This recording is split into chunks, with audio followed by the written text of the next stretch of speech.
दोस्तों, मैं अमित मौर्य आपका अपने यूट्यूब चैनल पर लद्दाख सीरीज के नए एपिसोड के लिए स्वागत करता हूं।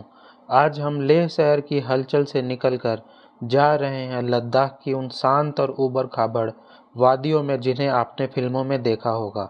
आज हम जाने वाले हैं the Druk white lotus school, जिसे पूरी दुनिया थ्री इडियट फिल्म के बाद रेंचो स्कूल के नाम से जानती है। और उसके बाद हम जाएंगे एक बहुत ही शांत और अद्भुत जगह जिसका हमारे इतिहास से बहुत गहरा कनेक्शन है, पवित्र सिंधु घाट के तट।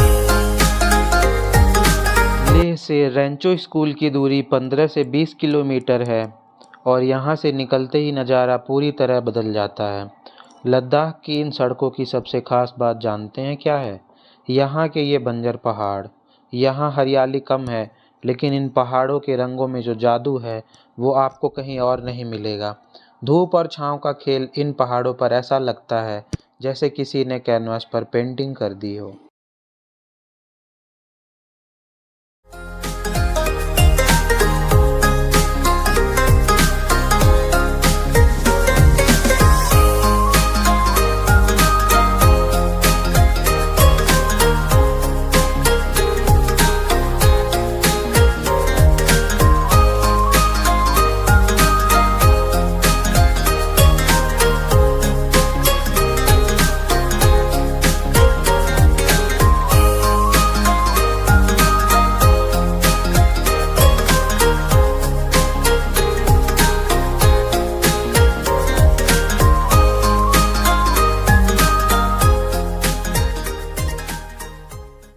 लीजिए दोस्तों, हम पहुंच गए ड्रूक व्हाइट लोटस स्कूल। दोस्तों, यह सिर्फ फिल्म का लोकेशन नहीं है, यह वही स्कूल है जो आपने थ्री इडियट मूवी में देखा था, जो लास्ट में रेंचो अपने छोटे छोटे बच्चों के लिए चलाता है।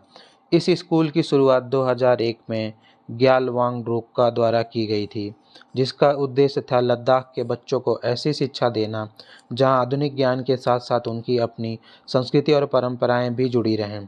यह स्कूल केवल सुंदर नहीं है, बल्कि इसे बहुत सोच समझकर लद्दाख के कठिन मौसम के अनुकूल बनाया गया है। स्कूल की बिल्डिंग को इको फ्रेंडली, सेस्मिक रेजिस्टेंट और मंडला लेआउट में बनाया गया है। इस स्कूल ने पिछले 2 दशकों में कई इंटरनेशनल और नेशनल उपलब्धियां हासिल की हैं।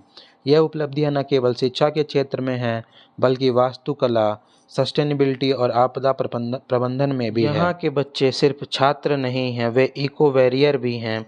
वे खुद स्कूल के बगीचे की देखभाल करते हैं और सौर ऊर्जा के उपयोग को समझते हैं, और साथ में वेस्ट मैनेजमेंट में भी सक्रिय भूमिका निभाते हैं। दोस्तों, अब मैं खड़ा हूँ उस जगह के सामने जिसे देखने के लिए दुनिया भर से लोग यहाँ आते हैं। ये है वो फेमस रेंचो वॉल। अगर आपको थ्री इडियट मूवी का वो आखिरी सीन याद है जहाँ चतुर सुसु करने के लिए दीवार के पास जाता है और रेंचो के छोटे स्टूडेंट उसे बिजली का झटका देते हैं, तो ये वही दीवार है। दीवार पर आप देख सकते हैं वही मशहूर पेंटिंग बनी हुई है जो फिल्म में दिखाई गई थी। अगली तस्वीर में आप देख सकते हैं प्रोफेसर सहस्रबुद्धि यानी वायरस को। दीवार पर उनके साथ वो कीमती स्पेस पेन और कोयले का घोंसला भी दिखाया गया है।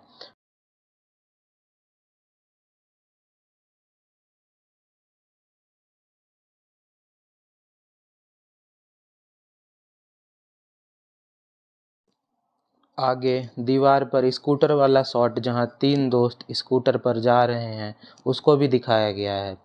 साथ ही आप भी पीछे खड़े होकर फिर फोटो खिंचवा सकते हैं, जिससे रियल फिल्म जैसा फील होता है। यहाँ की दीवारों पर रेंचो, फरहान और राजू के बड़े बड़े चित्र भी बने हुए हैं। उनके साथ फिल्म का सिग्नेचर मंत्र ऑल इज़ वेल भी लिखा हुआ है। इन पेंटिंग के पीछे लद्दाख के बर्फीले पहाड़ इस नज़ारे को और भी फिल्मी बना देते हैं। तो दोस्तों, ये थी हमारी लेह से रेंचो स्कूल की एक छोटी सी लेकिन यादगार यात्रा। यहाँ की सादगी और बच्चों की मुस्कान के साथ अब आगे चलते हैं अपनी दूसरी डेस्टिनेशन की तरफ, सिंधु घाट, जहाँ मन को सुकून मिलता है। यहाँ सिंधु नदी, या अंग्रेजी में जिसे इंडस रिवर कहते हैं, बहती है। हमारे देश इंडिया और हिंदुस्तान का नाम इसी नदी के नाम पर पड़ा है। यह दुनिया की सबसे पुरानी सभ्यताओं की गवाह रही है। सिंधु घाट पर हर साल जून के महीने में सिंधु दर्शन उत्सव के लिए पूरे भारत से लोग अलग अलग नदियों का जल लेकर आते हैं और सिंधु नदी में मिलाते हैं, जो भारत की एकता और अखंडता का प्रतीक है। यह घाट केवल एक टूरिस्ट स्पॉट नहीं है, बल्कि यहाँ के लोगों के लिए श्रद्धा का केंद्र है।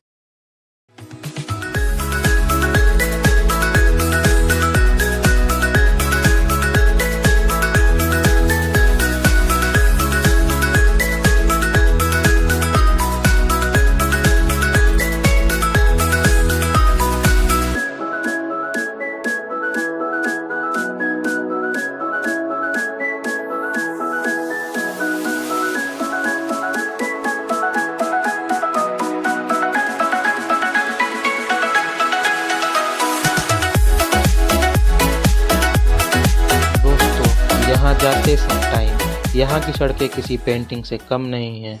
एक तरफ ऊंचे भूरे पहाड़ और दूसरी तरफ एकदम साफ नीला आसमान। फाइनली हम पहुँच चुके हैं सिंधु घाट। यहाँ पहुँचते ही जो शांति महसूस हो रही है, उसे शब्दों में बयान करना बहुत ही मुश्किल है।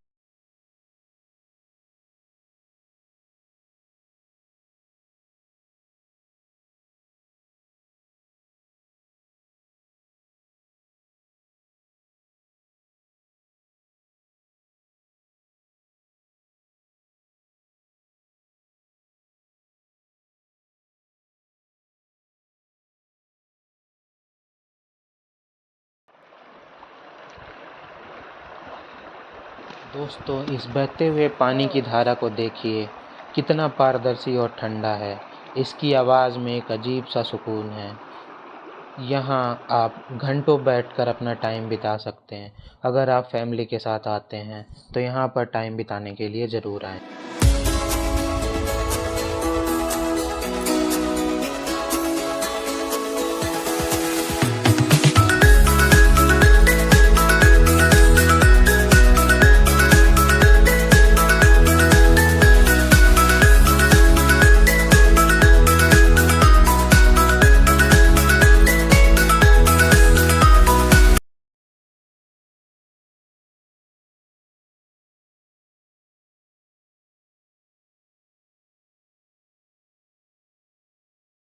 तो दोस्तों, कैसा लगा आपको रैंचो स्कूल और सिंधु घाट का सफ़र? मुझे कमेंट में ज़रूर बताइएगा।